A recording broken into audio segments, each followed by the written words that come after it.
तो टेलर ने ये एनालाइज किया कि डिग्री ऑफ कंसोलिडेशन और स्क्वायर रूट ऑफ टीवी की जो कर्व है ये इक्वलेंट है हमारे रिजल्ट के जो कंसोलिडेशन टेस्ट में मिला। और कंसोलिडेशन टेस्ट का रिजल्ट किसके टर्म में रिपोर्ट करोगे? एक डायल गेज रीडिंग और एक्स एक्सिस पे क्या लिखूंगा? Square root of time. तो Taylor square root of time fitting method है, उसी तरीके से Casagrande logarithmic of time fitting method है। Logarithmic of time fitting method के अंदर हमने 50% डिग्री ऑफ कंसोलिडेशन के करस्पॉन्डिंग टाइम निकाला था।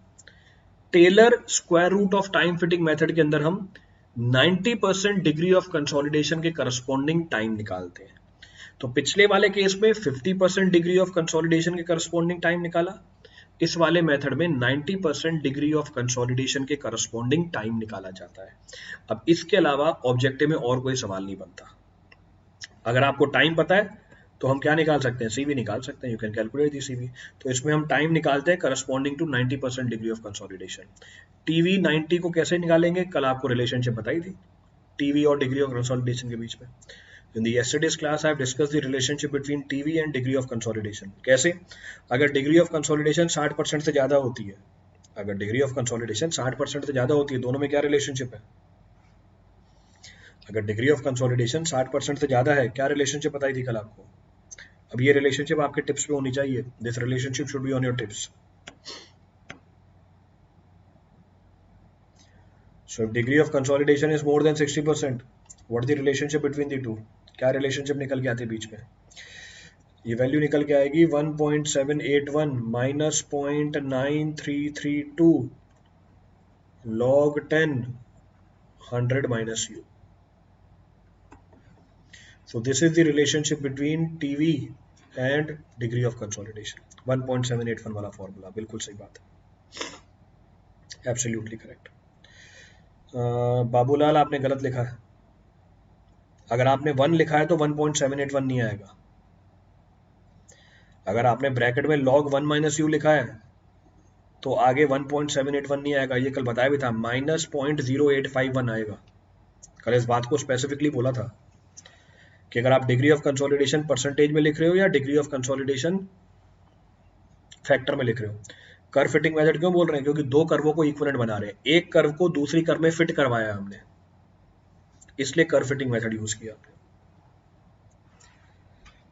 क्योंकि मैं एक कर्व के रिजल्ट को दूसरे कर्व के रिजल्ट के साथ मैच करा रहा हूँ, फिट करा रहा हूँ, इसीलिए इसको कर्व फिटिंग मेथड बोला जाता है। Thereby it is technically termed as curve fitting method.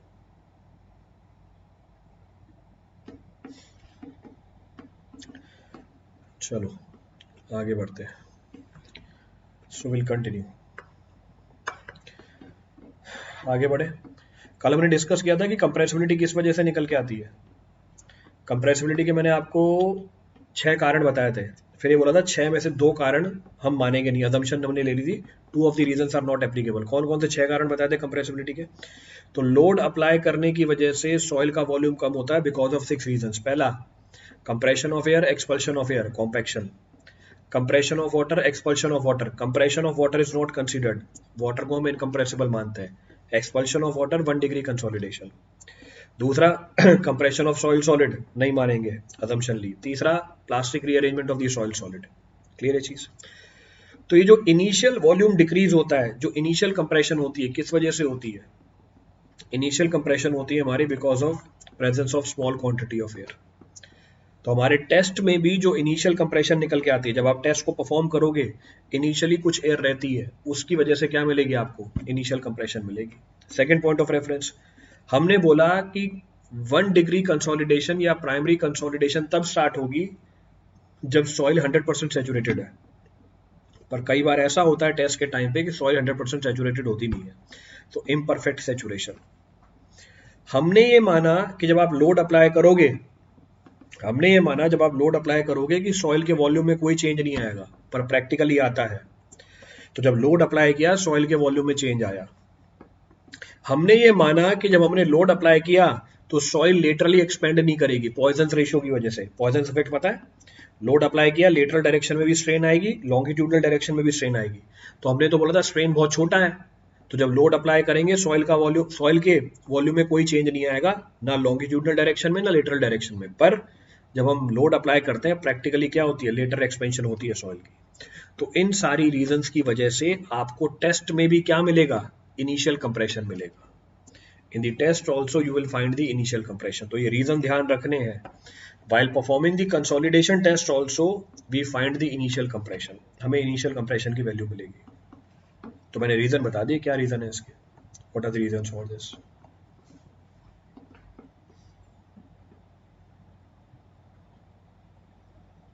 Clear है?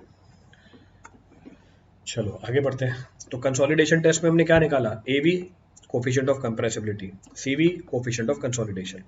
अगर मुझे सीवी मिल गया तो मैं क्या निकाल सकता हूँ, we know this relationship, CV is equal to K upon MV gamma W। तो coefficient of permeability is equal to CV into MV into gamma W। इसका मतलब this is equal to CV into AV upon 1 plus E naught gamma W। Initial void ratio पता है हमें, हम AV निकालते हैं test से और CV निकालते हैं टेस्ट से, तो इस टेस्ट से क्या निकल के आ जाएगी, परमेबिलिटी। अब जरा परमेबिलिटी वाले चैप्टर में जाना, परमेबिलिटी वाले चैप्टर में मैंने आपको 3 मेथड बताए थे परमेबिलिटी निकालने के, field method, lab method, indirect method. और इनडायरेक्ट मेथड में एक मेथड था कंसोलिडेशन टेस्ट। तो आज वो कंसोलिडेशन टेस्ट की मदद से परमेबिलिटी बताइए आपको। So by performing the consolidation test we can calculate the permeability, because permeability depends upon coefficient of consolidation and coefficient of volume compressibility. और ये दोनों चीजें हम कैसे निकालते हैं, टेस्ट परफॉर्म करके निकालते हैं। We perform the test and calculate these two parameter.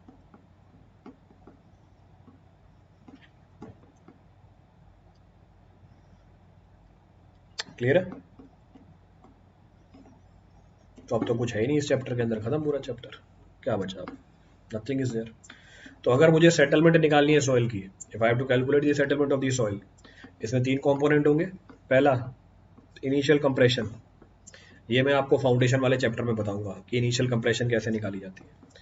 Next primary consolidation settlement, जो हमारा मेन पॉइंट ऑफ डिस्कशन था यहाँ पे। तीसरा कंपोनेंट सेकेंडरी कंसोलिडेशन सेटलमेंट। तो इनिशियल कंप्रेशन तो हम समझेंगे फाउंडेशन के अंदर, this I will discuss in foundation chapter.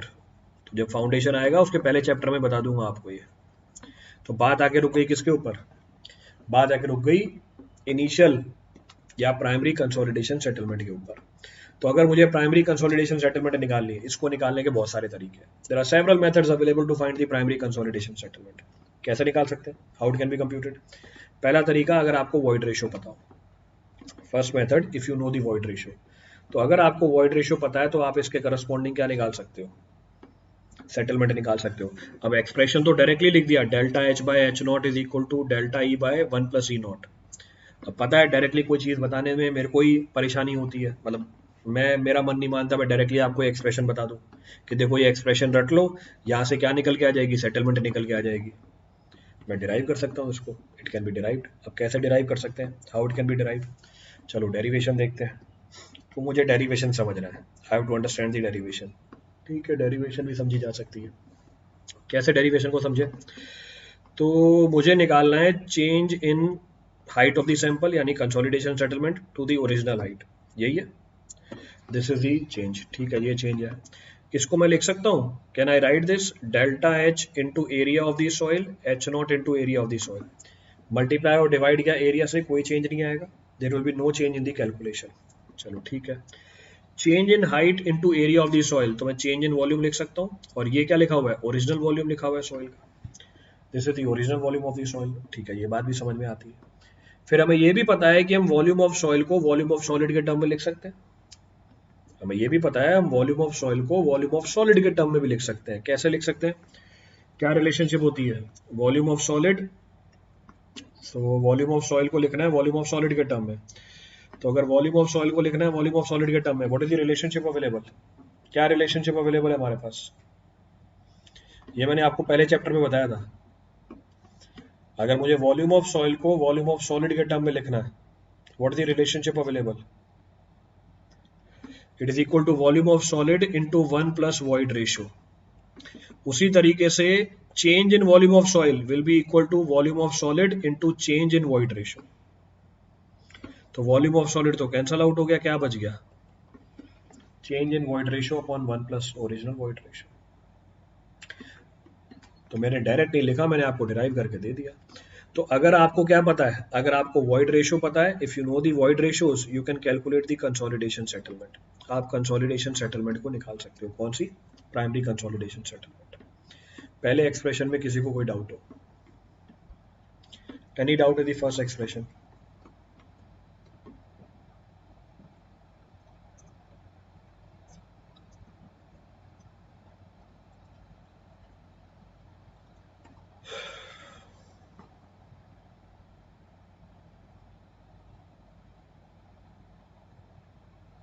चले आगे।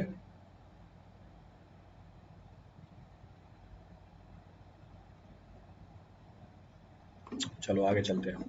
Next point of reference, next point of reference है, हमें पता है कि मैं चेंज इन वॉइड रेशियो को कोफिशिएंट ऑफ कंप्रेसिबिलिटी के टर्म में लिख सकता हूँ। कैसे लिख सकता हूँ? We know coefficient of compressibility is equal to change in void ratio upon change in effective stress. So we can write change in void ratio as AV into delta sigma dash लिख दिया। तो मैंने change in void ratio को यहाँ पे क्या replace कर दिया? Coefficient of compressibility into delta sigma dash. तो आप कंसोलिडेशन सेटलमेंट इस एक्सप्रेशन से भी निकाल सकते हो। तो अगर आपको सवाल में कोफिशिएंट ऑफ कंप्रेसिबिलिटी गिवन है, इसको यूज करो। अगर आपको सवाल में वॉइड रेशियो गिवन है, इसको यूज करो। अब हमें ये भी पता है AV upon 1 plus E naught किसके बराबर है? MV के बराबर है। So this is equal to what? AV upon 1 plus E naught. तो मैंने इसको रिप्लेस करा दिया किससे? वॉल्यूम कंप्रेसिबिलिटी से। तो हम consolidation settlement MV into delta sigma dash into H not से भी निकाल सकते हैं। तो कौन सा एक्सप्रेशन हम यूज करेंगे सवाल में, ये डिपेंड कर जाएगा सवाल के डेटा के ऊपर। तो है एक ही चीज, लिखने के अलग अलग तरीके। Same thing can be written by different methods. हमें यह भी पता है कि AV, हमारे पता है जो AV है वो वेरिएबल होती है, इसकी वैल्यू फिक्स नहीं होती है। स्लोप है ये वॉइड रेशियो और अफेक्टिव स्ट्रेस कर्व की, ये वेरी करती जाती है स्ट्रेस के साथ, तो रिजल्ट एक्यूरेट नहीं आएगा हमेशा। फिर हमने किसकी मदद ली थी? फिर हमने वॉइड रेशियो और log of affective stress curve की मदद ली थी, यानी कोफिशिएंट ऑफ कंप्रेशन की। तो आप क्या कर सकते हो?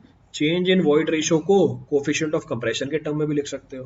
तो अगर आपको सवाल में कोफिशिएंट ऑफ कंप्रेशन पता है, कोफिशिएंट ऑफ कंप्रेशन पता है, तो आप चेंज इन वॉइड रेशियो को किसके टर्म में लिख सकते हो? तो आप चेंज इन वॉइड रेशियो को किसके टर्म में लिख सकते हो? कोफिशिएंट ऑफ कंप्रेशन के टर्म में लिख सकते हो। क्या रिलेशनशिप होती है?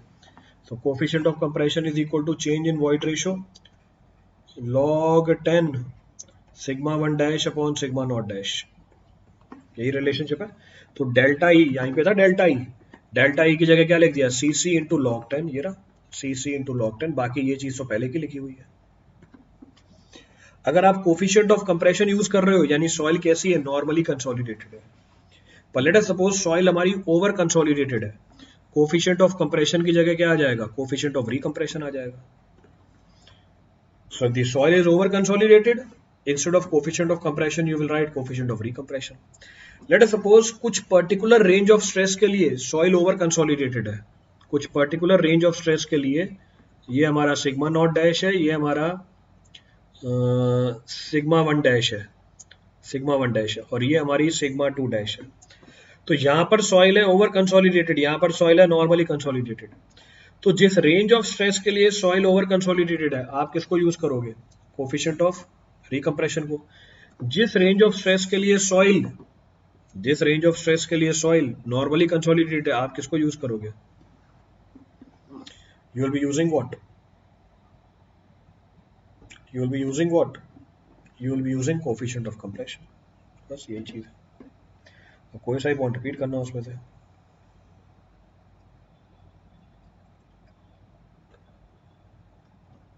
Any point to be repeated from this for anyone?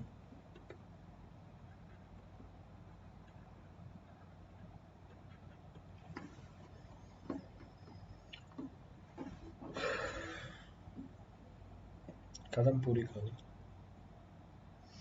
ये तो लैग मेरे ख्याल से बहुत ज़्यादा है, मतलब मेरी बात आप तक 3-4 सेकंड बाद पहुंचती है।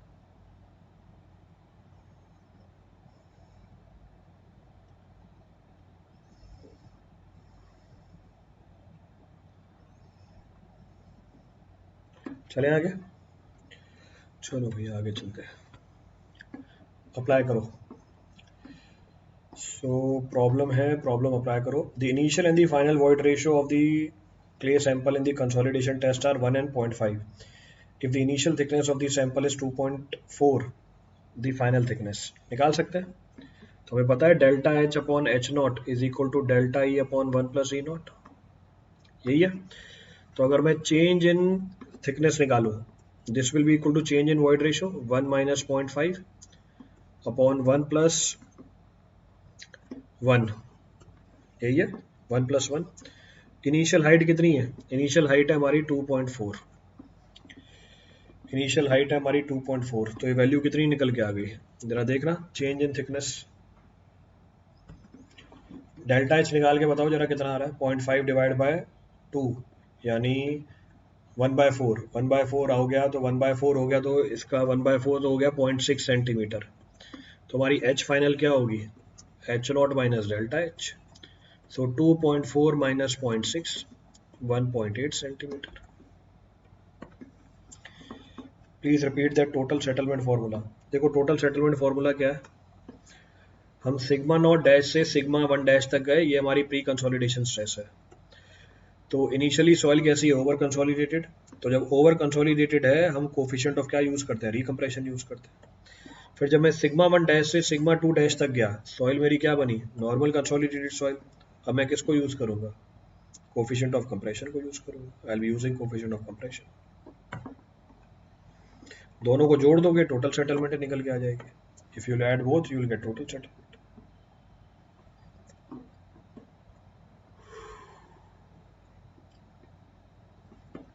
चलो आगे बढ़ते हैं। Next point of reference, next point of reference है हमारी सेकेंडरी कंसोलिडेशन। इसके बारे में भी डिस्कस किया था कि जो सेकेंडरी कंसोलिडेशन होती है it is due to the plastic rearrangement of the soil solid. Secondary consolidation तब स्टार्ट होती है जब प्राइमरी कंसोलिडेशन खत्म हो जाती है। सेकेंडरी कंसोलिडेशन की रेट बहुत कम होती है प्राइमरी कंसोलिडेशन की रेट से। The rate of the secondary consolidation is much less than that of the rate of the primary consolidation. Clear है? Rate of primary consolidation किसने बताई, कोफिशिएंट ऑफ कंसोलिडेशन में। क्लियर है ये चीज, जो रेट थी वो किसने बताई थी, coefficient of consolidation CV। Magnitude किसने बताया था, कोफिशिएंट ऑफ कंप्रेशन या कोफिशिएंट ऑफ कंप्रेसिबिलिटी, AV या CC ने। उसी तरीके से मैग्नीट्यूड ऑफ सेकेंडरी कंसोलिडेशन कौन बताता है, coefficient of secondary compression index. तो जैसे वहां पे CC था हमारे पास, यहाँ पे हमारे पास C अल्फा है। वहां पे मैग्नीट्यूड ऑफ कंसोलिडेशन किसने बताई थी, 1 डिग्री कंसोलिडेशन में CC ने।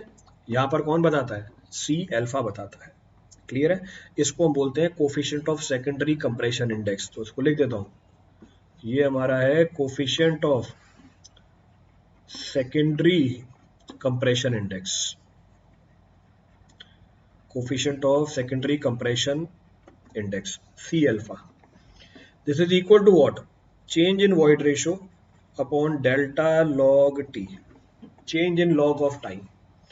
क्यों, क्योंकि एक टाइम डिपेंडेंट प्रोसेस है, बताया था।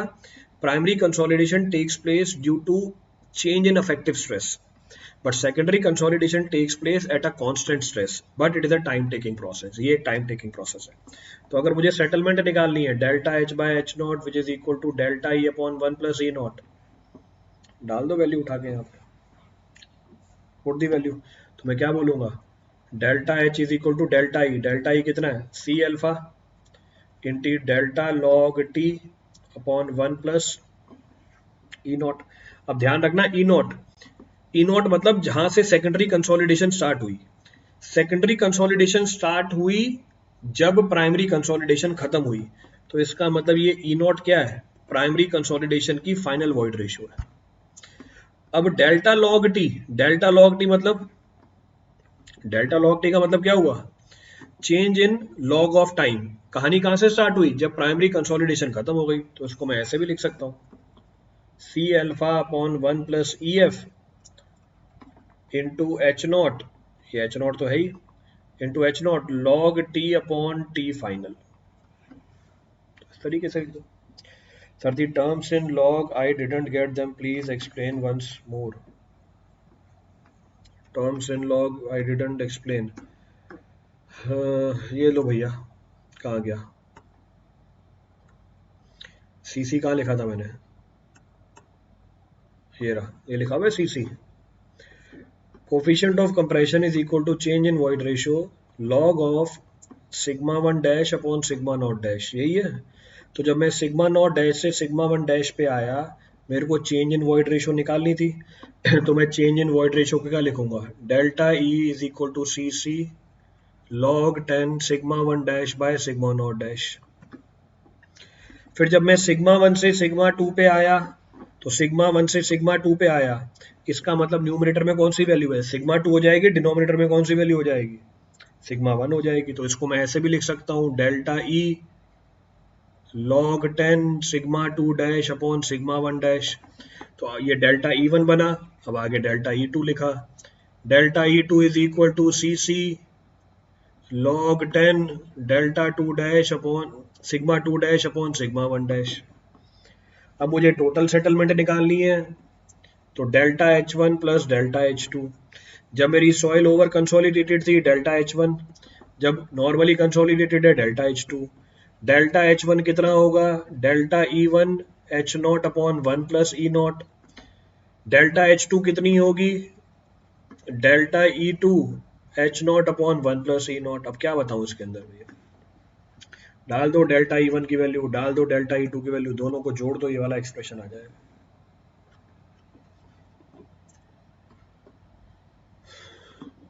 जब कोई बेसिक चीज बताई जाती है उसी की एप्लीकेशन होती है आगे, कोई मैं जादू से नई चीज को लिख नहीं देता,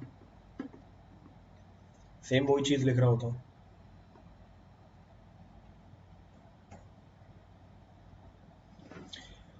तो लॉग पे जब डालोगे ये कर्व स्ट्रेट हो जाएगी, ये वाली कर्व भी स्ट्रेट हो जाएगी। बताया था लॉग पे डाल देते हैं, वॉइड रेशियो और अफेक्टिव स्ट्रेस की कर्व स्ट्रेट लाइन बन जाती है। तो ये हमारा सिग्मा नॉट डैश है और ये हमारा सिग्मा वन डैश है, फिर ये हमारी सिग्मा वन डैश है, ये हमारी सिग्मा टू डैश है। तो भैया स्लोप तो निकाल सकते हो ना कर्व की, इस कर्व की स्लोप को ही तो सीसी बोलते हैं। तो लॉग वाले टर्म क्यों नहीं समझ में आए, क्योंकि खुद किए ही नहीं, बस सुन रहे हो, एक बार पेन चला के देखते आ जाता आंसर।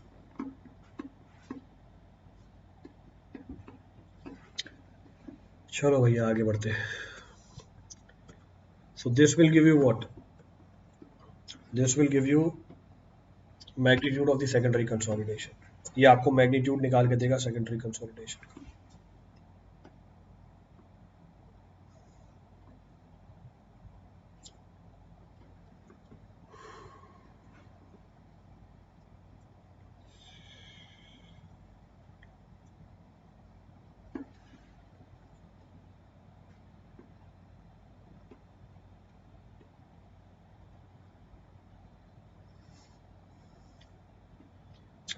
चले आगे।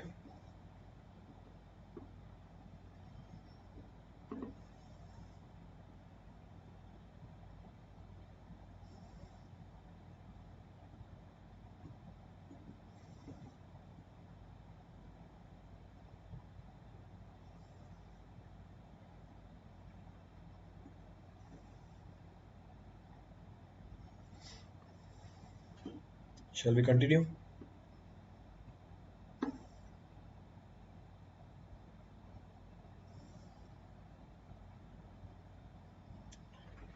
चलो आगे बढ़ते हैं।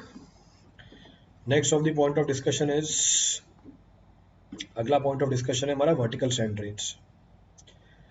सो next point of discussion is vertical sand drains. अभी वर्टिकल सैंड रेन्स क्या चीज है, what is vertical sand drain, इसको भी समझने की कोशिश करते हैं। अभी तक हम बोल रहे थे 1 डिग्री कंसोलिडेशन, इसका मतलब जो सेटलमेंट होगी वो भी 1 डायमेंशन में होगी और जो पानी एक्सपेल करेगा वो भी 1 डायमेंशन में होगा, यही बता रहे थे। हाँ, डबल ड्रेनेज भी हो सकती है, सिंगल ड्रेनेज भी हो सकती है, पर जो रिमूवल हो रहा था पानी का वो वर्टिकल डायरेक्शन में ही हो रहा था। अब जो सॉइल हाईली इम्परमेबल होती है, जैसे एग्जांपल फाइन क्ले, इसमें अगर कंसोलिडेशन कराने बैठ जाए, जैसे एग्जांपल आपको पेमेंट बनानी है, पेमेंट बनानी है किसके ऊपर, क्ले के ऊपर। अब उसमें पानी है, पहले कंसोलिडेशन कराएंगे, कंसोलिडेशन कराओगे फिर आप पेमेंट बनाओगे। अगर उसमें कंसोलिडेशन कराने बैठ गए सालों लग जाएंगे, इतना टाइम है नहीं हमारे पास। और अगर कंसोलिडेशन नहीं कराई, डायरेक्टली रोड बना दिया उसके ऊपर, टाइम के साथ जब कंसोलिडेशन होगी आपकी रोड में क्रैक डेवलप हो जाएंगे, cracks will be develop over it. तो फंस गए यहाँ पे, ना कंसोलिडेशन करा सकते हैं भैया, सालों लग जाएंगे, नहीं कराया तो स्ट्रक्चर फेल कर जाएगा आपका। तो सॉल्यूशन क्या है, सॉल्यूशन ये है कि आप रेट ऑफ कंसोलिडेशन को बढ़ा दो। अब रेट ऑफ कंसोलिडेशन कैसे बढ़ाया, चेक करो, by providing the vertical sand drains. अभी तक क्या हो रहा था, जो ड्रेनेज हो रही थी वो वर्टिकल डायरेक्शन में हो रही थी। अभी तक हमारी ड्रेनेज हो रही थी वर्टिकल डायरेक्शन में, पानी टॉप और बॉटम से बाहर जा रहा था। हमने क्या किया, क्ले के अंदर सैंड ड्रेन्स को फिल कर दिया। सैंड ड्रेन मतलब एक्सकेवेशन किया और सैंड भर दी। तो एक्सकेवेशन किया और सैंड भर दी, और सैंड की परमिबिलिटी क्या है, बहुत ज्यादा है। तो एक्सकेवेशन किया और सैंड भर दी, एक्सकेवेशन किया और सैंड भर गई। अब क्या हुआ, पानी इन सैंड ड्रेन्स के अंदर जाता है और सैंड की परमिबिलिटी बहुत ज्यादा, तो पानी गया किसके अंदर, सैंड ड्रेन्स के अंदर। किस डायरेक्शन में, रेडियल डायरेक्शन में। तो अब आप क्या कर रहे हो, ड्रेनेज करा रहे हो रेडियल डायरेक्शन में। जैसे ही ड्रेनेज हुई रेडियल डायरेक्शन के अंदर, रेट ऑफ कंसोलिडेशन बढ़ गई, क्योंकि अब पानी तो कहां से बाहर जा रहा है, सैंड के थ्रू बाहर जा रहा है। तो हम मल्टीपल सैंड ड्रेन्स को क्या करते हैं, इंस्टॉल कर देते हैं क्ले के अंदर। ऐसा करने से रेडियल डायरेक्शन में भी कंसोलिडेशन होने लग जाती है, जिसकी वजह से रेट बढ़ जाती है। तो मैग्नीट्यूड ऑफ कंसोलिडेशन तो वही रहेगा, बट रेट ऑफ कंसोलिडेशन क्या कर जाती है, बढ़ जाती है। तो एक कंसेप्ट है हमारे किसका, वर्टिकल सैंड ड्रेन्स का। तो सैंड ड्रेन्स लगी हुई है यहाँ पे। इस बात को समझने के लिए ये एक डायग्राम देखो। तो पहले जब मैंने लोड लगाया, very slow dissipation of the access pour water pressure. क्यों, क्योंकि ये डेसिपेशन कहाँ हो रही थी, वर्टिकल डायरेक्शन में हो रही थी। पर जैसे ही मैंने सैंड ड्रेन्स को इंस्टॉल कर दिया, अब ये एक्सेस पोर वाटर प्रेशर की डेसिपेशन कहाँ हो रही है, रेडियल डायरेक्शन में हो रही है, जिससे रेट बढ़ जाती है।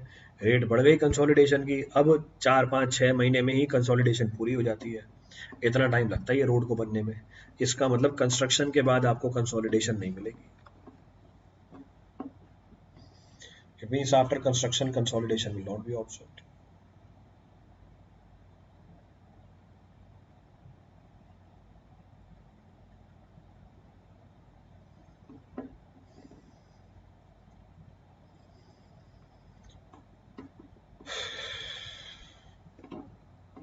क्लियर है?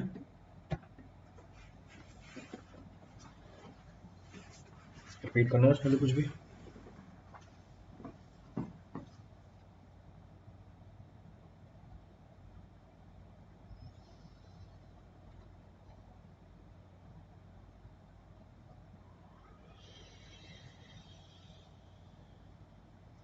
So this completes your consolidation.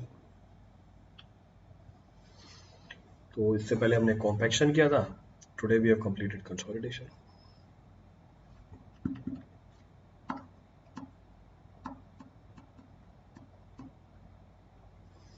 चलिए, so now we are entering into the next topic.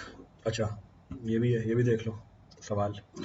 Sand drains are used to reduce the settlement, accelerate the consolidation, increase the permeability, transfer the load. किस लिए लगाते हैं हम sand drains? What is the purpose of providing the sand drains? To accelerate the consolidation process। तो उसका काम क्या होता है, कंसोलिडेशन प्रोसेस को एक्सेलरेट कर देना। So answer is B. चलिए, अब हम बात करते हैं नए टॉपिक की, स्ट्रेस डिस्ट्रीब्यूशन। हमने चैप्टर नंबर 4 या 5 में स्ट्रेसेस की बात करी थी। किसी भी डेप्थ पे सॉइल के अंदर आपने स्ट्रेस कैलकुलेट किया था, जरा बताना वो स्ट्रेस किसकी वजह से था। गामा इंटू जेड, क्या थी वो गामा इंटू जेड, किसकी वजह से वो स्ट्रेस थी। आपने किसी भी पर्टिकुलर, ये लेट सपोज सॉइल का सैंपल है, आपने डेप्थ जेड पे स्ट्रेस कैलकुलेट किया हुआ था यहाँ पे, this is equal to gamma into Z. ये किसकी वजह से था, ये था सॉइल के खुद के वेट की वजह से। This was because of the wait of the soil. अब मैं कौन से स्ट्रेस की बात कर रहा हूं, अगर मैंने सरफेस के ऊपर लोड लगाया, अगर मैंने सरफेस के ऊपर लोड लगाया सॉइल की वजह से, सॉइल मतलब सॉइल के वेट की वजह से, अगर मैंने सरफेस के ऊपर लोड लगाया, इसकी वजह से जो स्ट्रेस में इंक्रीमेंट होगा वो अब हम कैलकुलेट करेंगे, दैट विल बी कंप्यूटेड। कहने का मतलब है, stress in the soil can be developed either because of its own weight और because of the application of surface loading. Weight की वजह से तो स्ट्रेस हम निकाल चुके हैं, अब किसकी वजह से निकालेंगे, अब हम निकालेंगे because of the application of the surface loading. Clear है? पहली सरफेस लोडिंग ली कौन सी, point load. The first of the surface load considered is point load. Clear है चीज? तो मुझे क्या निकालना है, वर्टिकल प्रेशर निकालना है या वर्टिकल स्ट्रेस निकालना है due to the point load. किस पे निकालना है? सॉइल के अंदर निकालना है। कहां पर निकालना है? किसी भी डेप्थ जेड पे निकालना है। ये चीज एनालाइज करने के लिए हमारे पास दो थ्योरीज है। There are two theories available to analyse this. पहली बोसिनस थ्योरी, दूसरी वेस्टरगार्ड्स थ्योरी। अगर मोटा मोटा बताऊं, बोसिनस थ्योरी ज्यादा कंजर्वेटिव रिजल्ट देती है in comparison to Westergaard's theory. Westergaard's theory ज्यादा एक्यूरेट है, पर यूज नहीं करते वेस्टरगार्ड्स को, यूज करते हैं बोसिनस को, क्योंकि हर एक डिजाइनर चाहता है कि वो सेफ साइड पे रहे। इसलिए आपको सवाल भी बोसिनस थ्योरी के ऊपर ही मिलेंगे, पर प्रैक्टिकली वेस्टरगार्ड्स थ्योरी कंपैरेटिवली ज्यादा एक्यूरेट है बोसिनस थ्योरी से। क्लियर है चीज? अब आगे तो कुछ भी नहीं है थ्योरीज के अंदर, एक्सप्रेशन ध्यान रखने हैं। तो मुझे क्या करना है, मुझे बोसिनस थ्योरी से स्ट्रेस निकालना है सॉइल के अंदर एट एनी पॉइंट पी। तो ये किस अजम्पशन पे काम करती है? सवाल मिलेगा अजम्पशन आपको, take proper care of the assumption. ये बोलता है सॉइल होमोजीनियस है, आइसोट्रोपिक है, सेमी इनफाइनाइट है, इलास्टिक है। इसका मतलब बोसिनस थ्योरी किसके लिए काम नहीं करेगी? बोसिनस थ्योरी स्ट्रेटिफाइड सॉइल के लिए काम नहीं करेगी, क्योंकि मीडियम को आपने क्या माना है? मीडियम को आपने आइसोट्रोपिक माना है। एक्चुअल में सॉइल आइसोट्रोपिक नहीं होती। हुक्स लॉ वैलिड है, इसका मतलब stress is directly proportional to what? Strain. Clear है? Self weight of the soil is neglected, क्योंकि वेट की वजह से आप स्ट्रेस अलग से निकालोगे और जोड़ोगे। नेक्स्ट, आप ये मानोगे कि सॉइल में इनिशियल कोई स्ट्रेस नहीं है। अगर इनिशियल स्ट्रेस हुआ तो उसको अलग से जोड़ना पड़ जाएगा आपको। नेक्स्ट, आप जब लोड लगाओगे उसकी वजह से सॉइल के वॉल्यूम में कोई चेंज नहीं आएगा। When you will apply the load, due to that no change in the volume of the soil will be observed. Next, जब आप स्ट्रेस की डिस्ट्रीब्यूशन एनालाइज करोगे, ये सिमेट्रिकल होगी वर्टिकल एक्सिस के अबाउट। क्लियर है चीज? आपका जो टॉप सरफेस है उस पर कोई शेयर स्ट्रेस नहीं लग रही, उसके ऊपर सिर्फ क्या लग रहा है? पॉइंट लोड लग रहा है। तो बोसिनस ने अपनी थ्योरी दी थी सिर्फ पॉइंट लोड के लिए। तो इन सारी असम्पशंस का सिग्निफिकेंस बता दिया आपको। I have discussed the significance of all these assumptions. So there is no shear stress over the surface of the soil. कोई shear stress नहीं है soil की surface के ऊपर।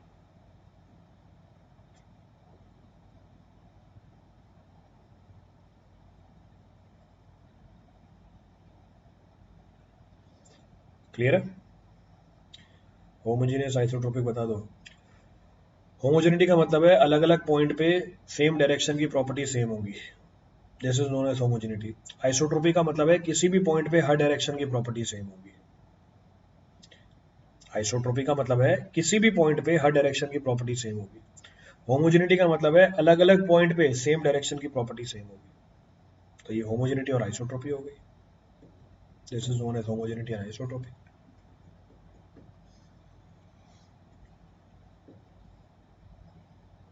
चले आगे? चलो आगे बढ़ते हैं। आगे बढ़े। अब बोसिनस क्या बोलता है? बोसिनस बोलता है आपने लोड अप्लाई किया, आपने लोड अप्लाई किया Q, कहां पर? सरफेस पे, एट पॉइंट O। इस लोड Q की वजह से आपको सॉइल के अंदर जो पॉइंट P है वहां पे क्या निकालना है? इंक्रीज इन स्ट्रेस निकालना है। कितना निकल के आता है? KB/Z², जिसमें Z क्या है? पॉइंट P की वर्टिकल दूरी है, कहां से? सरफेस से। मैं फिर से रिपीट कर रहा हूं, अगर आपने पॉइंट लोड Q लगाया कहां पर? सरफेस पे, एट पॉइंट O। इसकी वजह से सॉइल के अंदर जो पॉइंट P है at a depth of Z, जिसके कोऑर्डिनेट है XYZ, वर्टिकल स्ट्रेस कितना इंक्रीज करता है? KB/Z², जिसमें KB को क्या बोलते हैं? बोसिनस इन्फ्लुएंस फैक्टर। इसके ऊपर सवाल बहुत आते हैं ऑब्जेक्टिव में, अभी गेट में, ईएससी में, सब में सवाल थे इसके। KB की वैल्यू कितनी होती है? 3/2 1 + R/Z का whole square raise to the power 5/2। तो ऊपर वाले एक्सप्रेशन में KB डाल सकते हो। तुम्हारा सिग्मा Z कितना हो गया? 3/2 1/1 + R/Z का whole square raise to the power 5/2 into Q/Z²। This is our vertical stress due to point load in the soil mass. Clear है? आपको पॉइंट P पे अगर क्या निकालना है? शेयर स्ट्रेस निकालना है। क्या करो? अगर आपको पॉइंट P पे शेयर स्ट्रेस निकालना है, वर्टिकल स्ट्रेस को मल्टीप्लाई कर दो R/Z से। R is the radial distance of point P in XY plane. R radial distance है किसकी, पॉइंट P की, कौन से प्लेन में, XY प्लेन में. क्लियर है? तो बस एक्सप्रेशन ध्यान रखना है, कुछ भी नहीं है इसके अंदर. You to simply remember the expression. जरा चेक करो जो स्ट्रेस की डिस्ट्रीब्यूशन है ये सिमेट्रिकल है वर्टिकल एक्सिस के about. The distribution of the stress is symmetrical about the vertical axis, क्योंकि पॉइंट P क्या है, सिमेट्रिकल है वर्टिकल एक्सिस के अबाउट, तो स्ट्रेस की डिस्ट्रीब्यूशन भी सिमेट्रिकल है.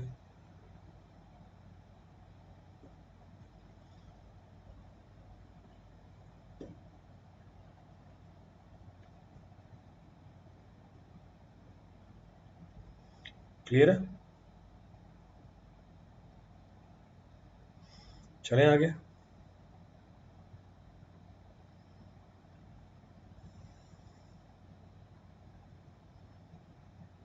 शैल वी कंटिन्यू? चलो आगे बढ़ते हैं. अभी जो बॉसिनस थ्योरी है, बॉसिनस थ्योरी की मदद से हम अलग अलग प्रेशर डिस्ट्रीब्यूशन डायग्राम बना सकते हैं. With the help of this Boussinesq theory different pressure distribution diagram can be drawn. कैसे अलग अलग प्रेशर डिस्ट्रीब्यूशन डायग्राम बना सकते हैं? पहला प्रेशर डिस्ट्रीब्यूशन डायग्राम है vertical pressure distribution diagram on any horizontal plane at constant depth. कहने का मतलब है आप वर्टिकल प्रेशर डिस्ट्रीब्यूशन बनाओगे पर डेप्थ को क्या रखोगे, कांस्टेंट रखोगे.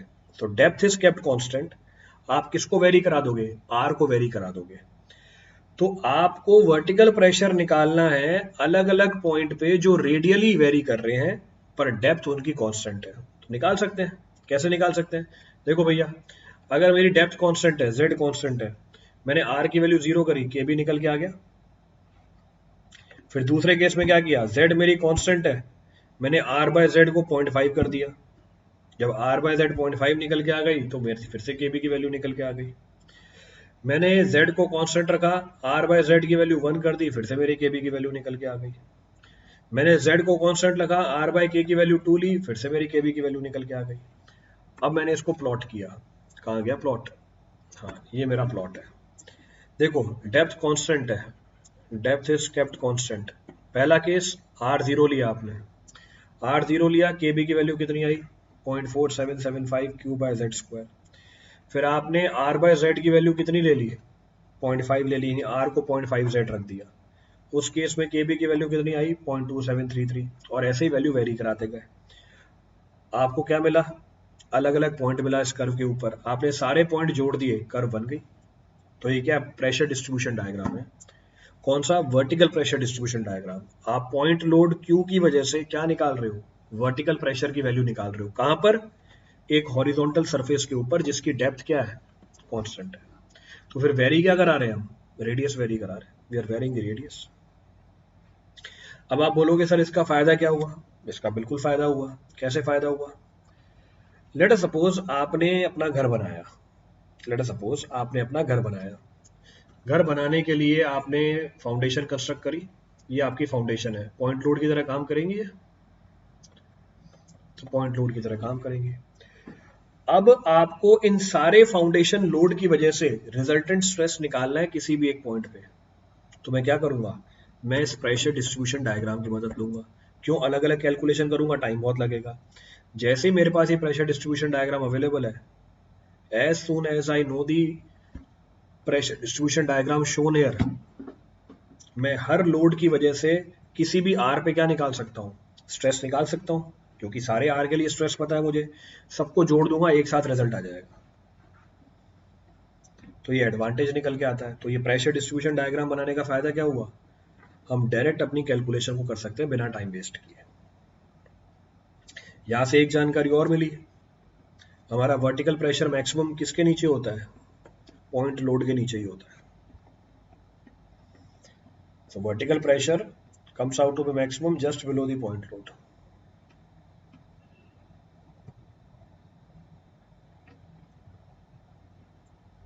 Clear है?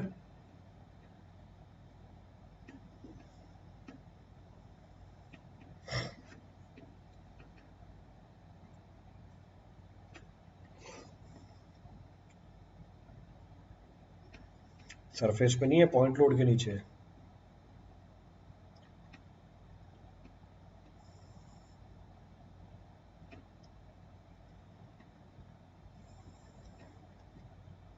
Next. Next of the pressure distribution diagram which can be drawn is vertical pressure distribution diagram on vertical line. अभी क्या थी? Horizontal surface था, तो Z constant था. अब मैं बना रहा हूँ vertical pressure distribution diagram on vertical line. इसका मतलब मैं अब क्या कांस्टेंट रख दूंगा? R को कांस्टेंट रख दूंगा. I'll keep the value of R constant और क्या वेरी कराएंगे? Z वेरी कराएंगे. I'll vary the value of Z. पिछले केस में क्या था? पिछले केस में Z कांस्टेंट था, क्या वेरी करा रहे थे? R वेरी करा रहे थे. तो now we'll be talking about the vertical pressure distribution diagram on a vertical line at a constant radial distance. तो radial distance constant है. इस बार प्रेशर डिस्ट्रीब्यूशन डायग्राम ये निकल के आती है. ये हमारी radial line, this is our line. कितनी दूरी पे? R दूरी पे कांस्टेंट बना के रखा हुआ है. तो जैसे जैसे Z बदलती जा रही है वैसे वैसे वर्टिकल प्रेशर बदलता जा रहा है. क्या वेरिएशन आ रही है? इनिशियली डेप्थ के बढ़ने से वर्टिकल प्रेशर बढ़ता है, दिख रहा है? तो इनिशियली डेप्थ के बढ़ने से वर्टिकल प्रेशर बढ़ रहा है. एक डेप्थ पे आके मेरा वर्टिकल प्रेशर मैक्सिमम हो जाता है. It comes out to be maximum. और कितनी डेप्थ पे आके मैक्सिमम होता है? √3/2R पे. इसके बाद अगर आपने डेप्थ और बढ़ाई, अब मेरा वर्टिकल प्रेशर कम होने लग जाता है. Now the vertical pressure starts decreasing. तो वो पूछेगा डायरेक्टली आपसे कि वर्टिकल लाइन के ऊपर पॉइंट लोड की वजह से वर्टिकल प्रेशर मैक्सिमम कहाँ होती है? जब डेप्थ कितनी हो जाए? √3/2R. या जब एंगल कितना हो जाए? When angle becomes how much? 39.13 degree. ये मैक्सिमम स्ट्रेस की वैल्यू कितनी होती है? 0.088 Q/R². कैसे निकाला? ऊपर डाल दी वैल्यू R/Z की. Substitute the value of R/Z, result निकल के आ जाएगा. You will get the result. तो ये स्टैंडर्ड रिजल्ट है, ध्यान रखना. जहां पर वर्टिकल लाइन के ऊपर वर्टिकल स्ट्रेस मैक्सिमम है वहां पर शेयर स्ट्रेस की वैल्यू कितनी होगी? शेयर स्ट्रेस की वैल्यू होगी सिग्मा जेड R/Z. पीछे बताया था. और R/Z की वैल्यू हमें पता है √3/2.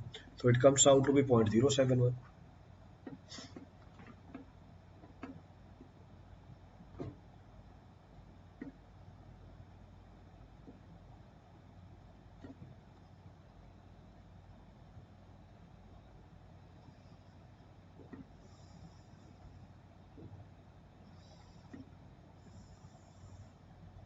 क्लियर है?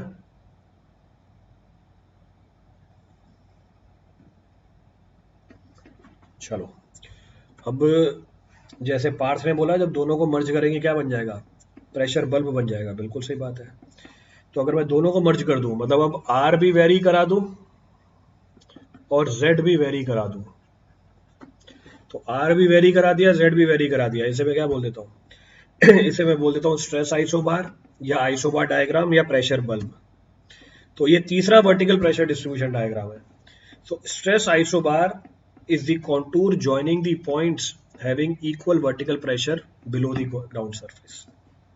तो stress isobar is the contour joining the points of equal vertical pressure below the ground surface. अब क्योंकि ये कर्व बल्ब के फॉर्म में होती है, 3D है. 3D कैसे इमेजिन करोगे बल्ब बना के? तुम्हारा बल्ब ऐसी तरह का होता है. अब ये बल्ब 3D के अंदर है, इसकी सरफेस 3 डायमेंशनल है. अब ये मैं बना ही नहीं पाऊंगा. मेरे से गलती ये हो गई, मेरे को बल्ब दिखाना चाहिए था. यहाँ पे एक बल्ब की पिक्चर डालता 3 डायमेंशन में तो समझ में आ जाती. कोई बात नहीं, आपके घरों में बल्ब लगा हुआ होगा, देखो दीवार पे. तो वो बल्ब की जो सरफेस होती है वो 3 डायमेंशनल होती है. सेम वही बल्ब है, ये एग्जैक्टली सेम बल्ब है. तो इस बार R और Z क्या है? वेरिएबल है. In this case R and Z is variable. तो पिछले केस में क्या था? या तो R वेरिएबल था या Z वेरिएबल था. अब दोनों ही वेरिएबल.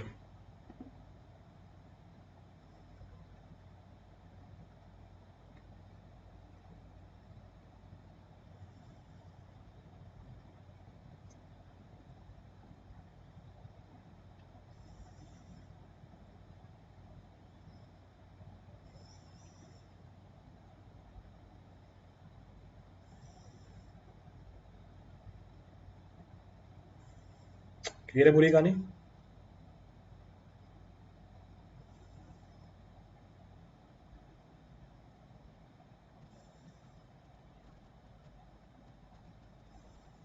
चलें आगे.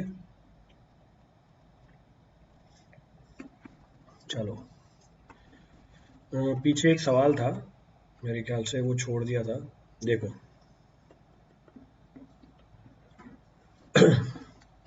अब वो कर सकते हो। Stresses obtained from Bossener's theory are considered reasonably satisfactory in foundation engineering because, तो बोल रहा है stresses obtained from the Bossener's theory are considered reasonable satisfactory in foundation engineering because they represent stress distribution in homogeneous soil below the loaded area. They account for the anisotropy of the soil property. नहीं, गलत है। They give due regard to the plastic behavior of the soil, particularly for settlement analysis. नहीं, आपने तो soil को elastic माना हुआ था। They consider the elastic soil medium, सही है। And the intensity of the allowable stress below the foundation in the most cases is quite small and justify elastic solution. बिल्कुल सही बात है, absolutely correct.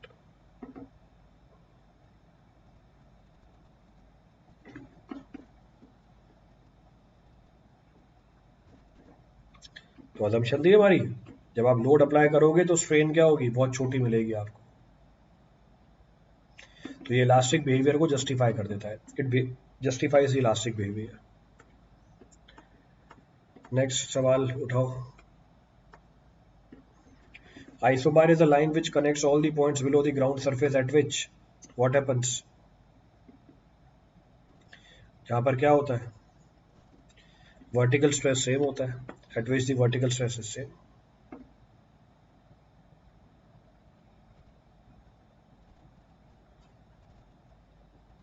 क्लियर है? चलो next, Bossinus equation is not suitable for sediment deposits. सही बात है। Sedimentary deposits do not represent the isotropic cum homogeneous system. Absolutely correct. ये बात भी सही है, ये बात भी सही है, और दूसरी वाली बात पहली वाली बात का एक्सप्लेनेशन भी है। तो answer is a.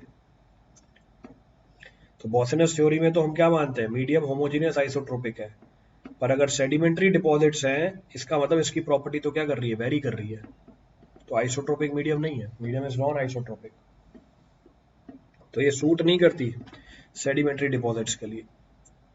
Bossinus theory is not suitable to be used for sedimentary deposits.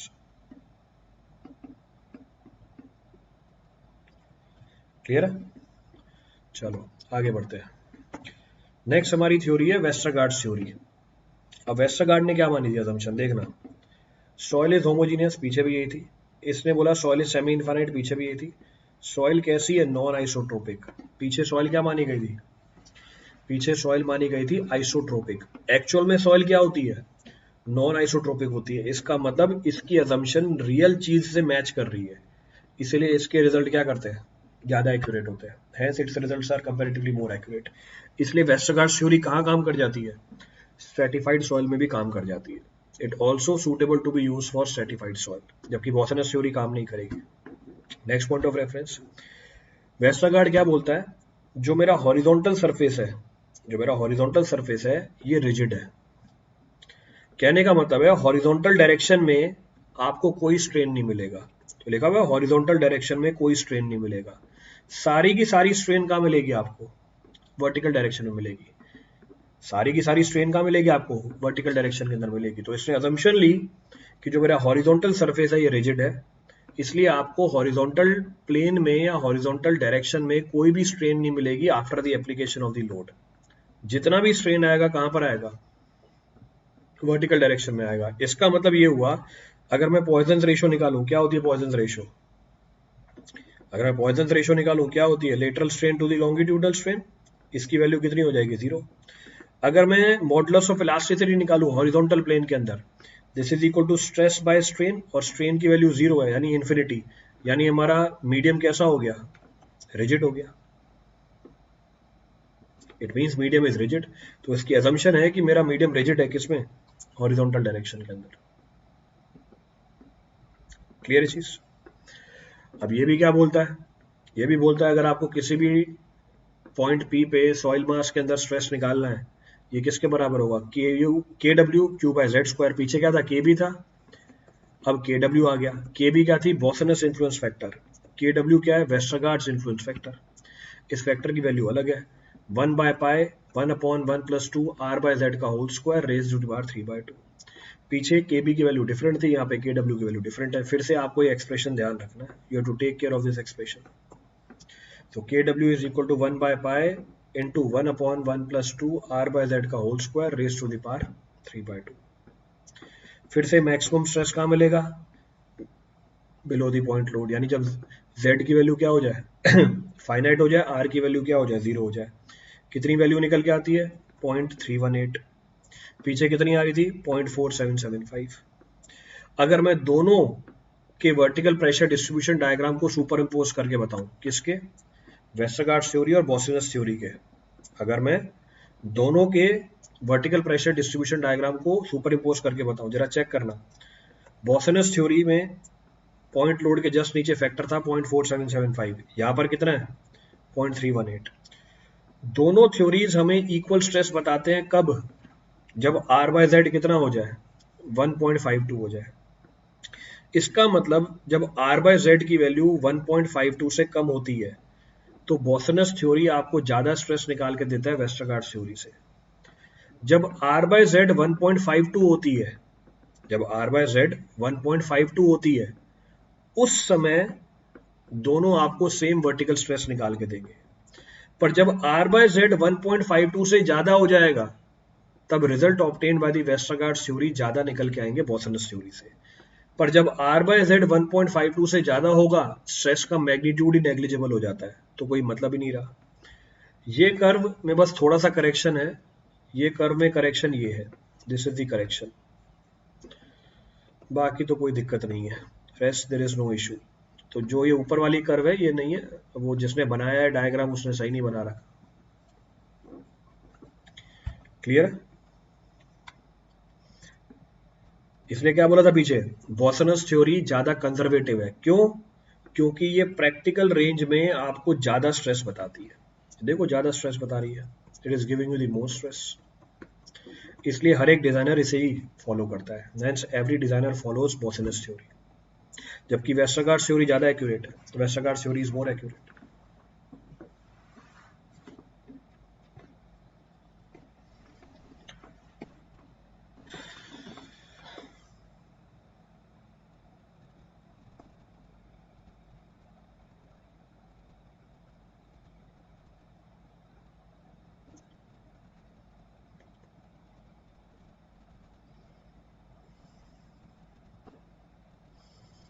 Clear है पूरी कहानी?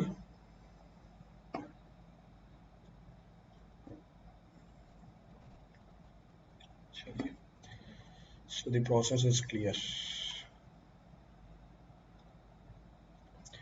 ठीक है, सफिशिएंट है इतना आज, बाकी कल के लिए करते हैं, rest will discuss tomorrow.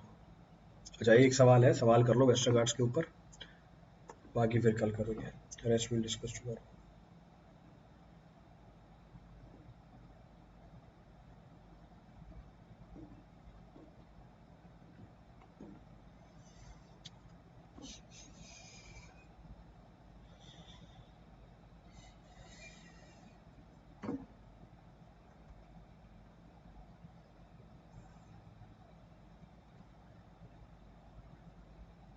Clear है? तो पीछे बता दिया था जैसे आप डिस्कस।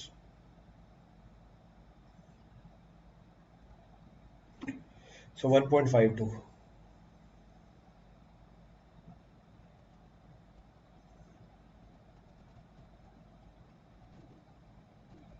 क्लियर है कहानी? चलिए बहुत बढ़िया, सो प्रोसेस इज क्लियर।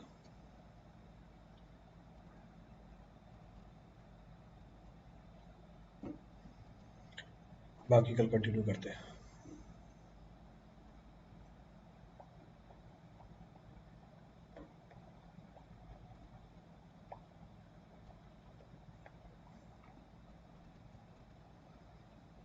चलिए, thank you everyone, thank you all. Next question तो है ही नहीं, नेक्स्ट तो टॉपिक है, नेक्स्ट क्वेश्चन नहीं है, नेक्स्ट टॉपिक है।